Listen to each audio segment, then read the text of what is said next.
Entre un nombre de jours qui change chaque année, des absences qui modifient l'acquisition et des règles de pause à part, le suivi des RTT peut vite ressembler à un vieux parchemin couvert de hiéroglyphes, illisible, mouvant et source d'erreurs. Si vous aussi, vous avez parfois l'impression de devoir jouer aux archéologues pour décrypter les RTT, cette vidéo est pour vous. Commençons d'abord par décoder les RTT. Ils ne se découvrent que si la convention collective ou un accord d'entreprise les a gravés dans la pierre. Et ils ne concernent que les salariés qui travaillent au-delà de 35 heures par semaine. Prenons un exemple. Si un salarié est à 35 heures, alors aucun vestige de RTT n'est à exhumer. En revanche, si son temps de travail effectif atteint 39 heures hebdomadaires, il bénéficiera de 4 heures de RTT par semaine, soit une demi-journée.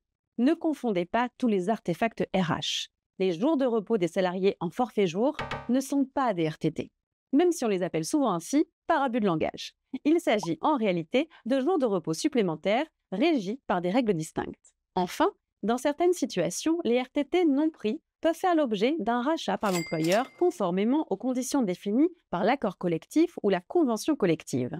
Ils donnent lieu à une majoration de salaire.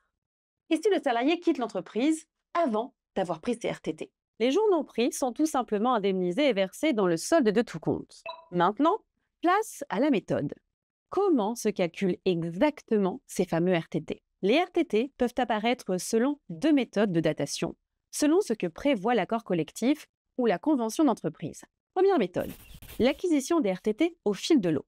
Dans ce cas, les RTT sont générés progressivement en fonction du nombre d'heures travaillées au-delà de 35 heures. Par exemple, si un salarié travaille 37 heures par semaine, il cumule 2 heures de RTT par semaine.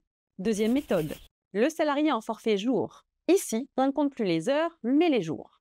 La convention de forfait fixe un plafond, souvent de 115 jours, sans dépasser les 218 jours autorisés par la loi. Le nombre de jours de repos attribués varie donc chaque année. Prenons un exemple. En 2025, une année compte 365 jours.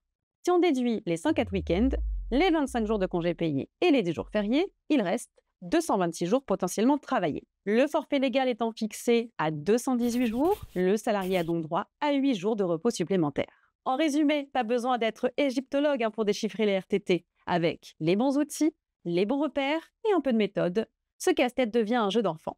Et côté RH, plus besoin de fouiller dans les limbes administratives, vous avancez l'esprit léger. Alors, prêt à faire parler les hiéroglyphes du temps de travail et à révéler les secrets bien gardés de vos RTT?